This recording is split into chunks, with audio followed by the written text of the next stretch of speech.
Hello everyone and welcome to our webinar. We're thrilled you're here today to delve into the crucial topic of non-affected companies without beneficial ownership. I'm Elma Pinkham from the Corporate Education and Compliance Unit and I will be the session's facilitator. Joining me is my colleague Simon Fignani, who will be guiding us through the presentation. Before we jump in, a quick note on questions. Please use the comments section. Our dedicated corporate legal team will be ready to provide written responses. Just make sure your questions are directed to beneficial ownership only. They won't be able to answer questions on other types of queries. To give some context, in South Africa, non-affected companies are essentially those not classified under Section 1181C Roman 1 of the Companies Act of 2008. This typically includes private companies that aren't subsidiaries or regulated companies.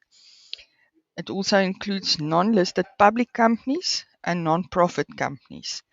Even though these entities are non-affected, they still need to meet the beneficial ownership filing requirements as per the Companies Amendment Regulations of 2023 enforced by the CIPC.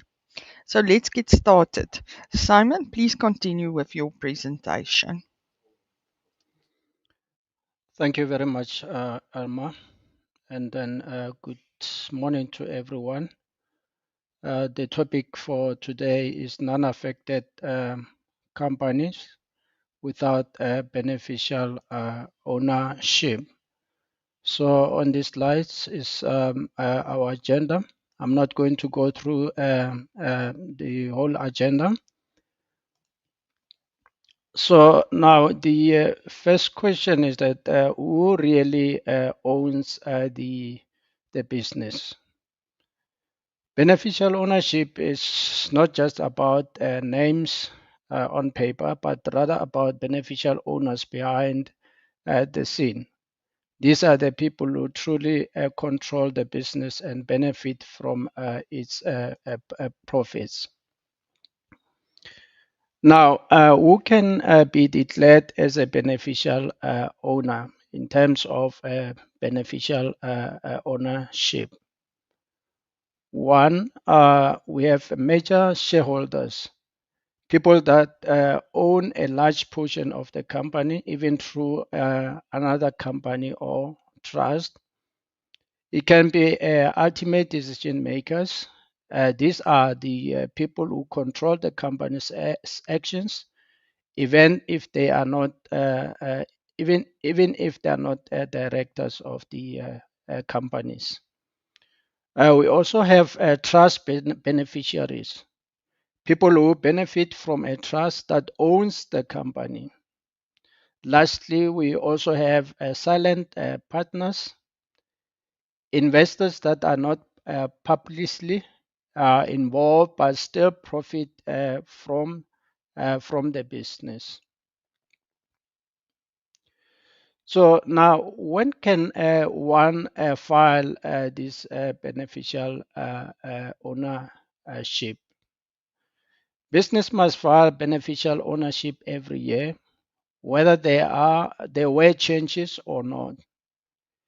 Yearly BO updates assist CIPC to confirm that your BO details are still valid. So it is very important that you make sure that you submit your beneficial ownership. Beneficial ownership, you don't have to wait at the time when you file annual returns, but you can still submit your beneficial ownership before submitting your annual returns. Now on this slide, we have three categories of companies. One is affected company. The second one is non-affected company with beneficial ownership. The third one is non-affected company without beneficial ownership. So let's just look at affected companies. So whether these companies have beneficial ownership to declare or not, They must upload mandatory documents such as the mandate ID copies and beneficial interest register. The second one, which is a non-affected company with a beneficial ownership, these companies are not classified as affected companies and have beneficial ownership information to declare.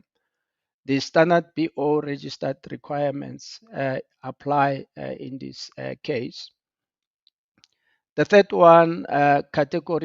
category is non-affected company without a beneficial ownership. These companies are not classified as affected companies and have no beneficial owners. Mandatory document must be uploaded. So this is just a continuation of these types of categories. Now the question one is which category applies to my company? The second one is how can I ascertain whether my company has beneficial ownership to declare? So let's just look at these slides. So it applies to affected company definition as a checklist to establish whether the company is affected or non-affected. Answer yes or no to the following questions.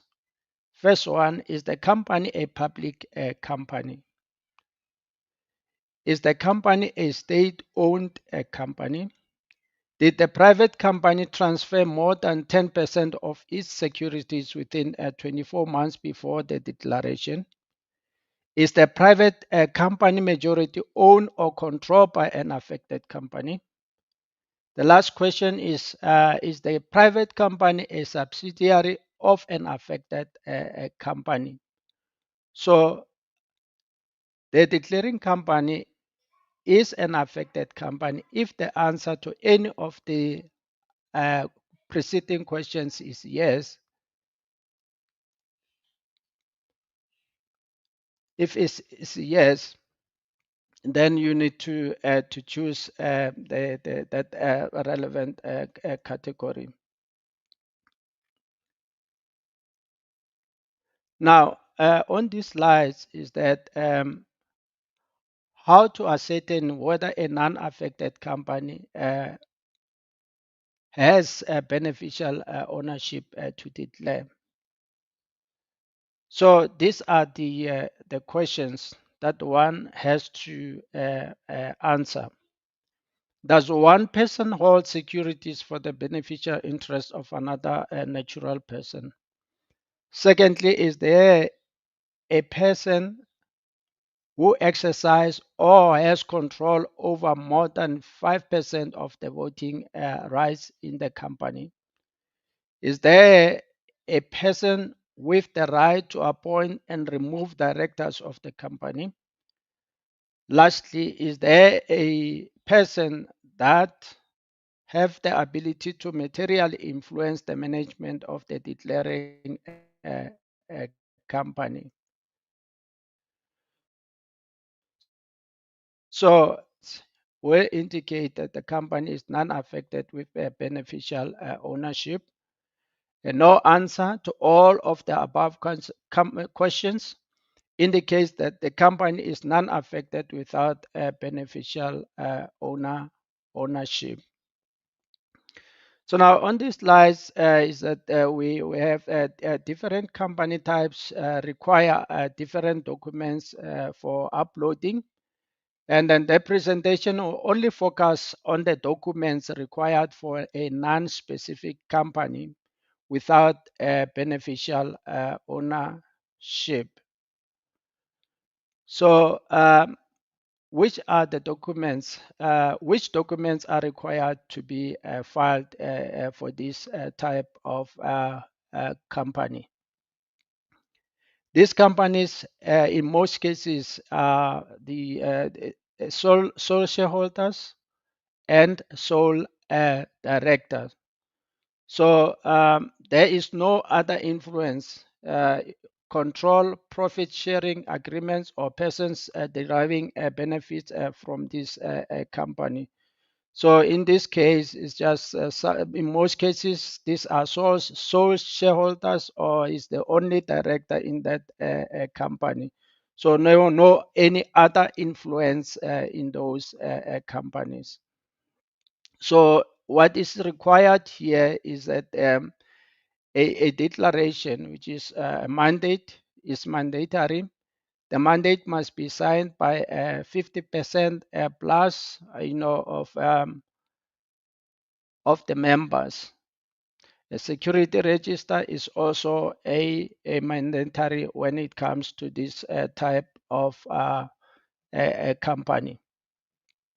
So let's just look at the mandate or a declaration. So what does that mean when you say that this is a mandate or this is the declaration? So it means that it is a compulsory document wherein the declaring company instructs a filer or natural person to submit its beneficial ownership declaring or on behalf of the company.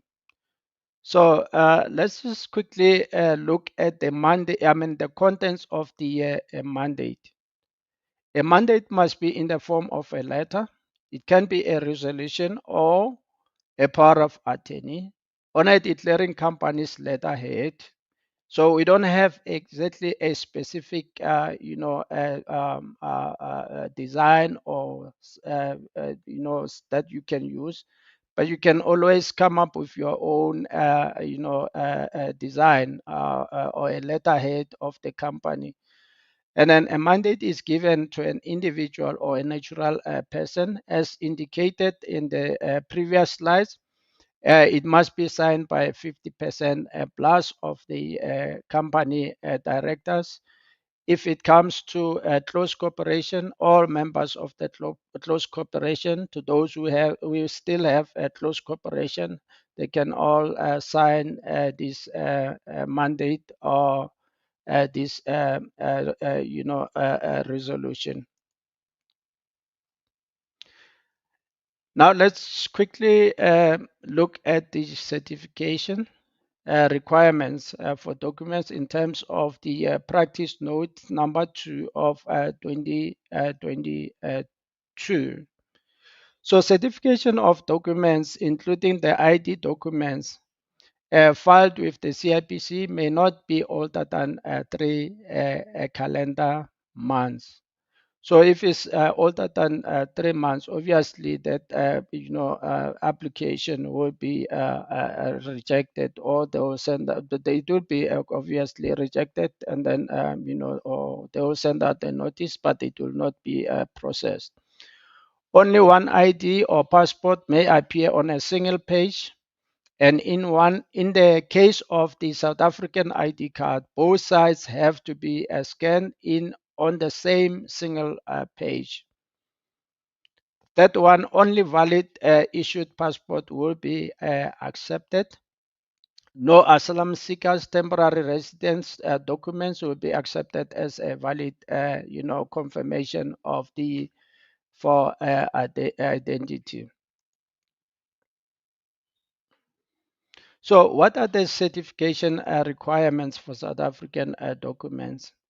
CIPC will only accept documents that have been commissioned or have been commissioned by a commissioner of oath in South Africa.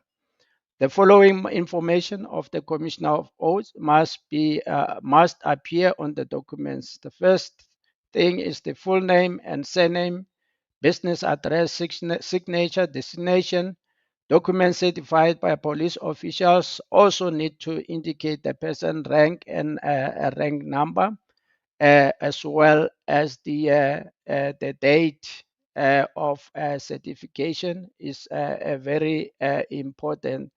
This also helps us, as the commission or SCIPC, in a case where there are challenges, and then we'll be able to trace, the person who signed or certified the documentation. So this brings us to the end of our presentation, and then I'll now hand over to Elma. Thank you very much. Thank you, Simon.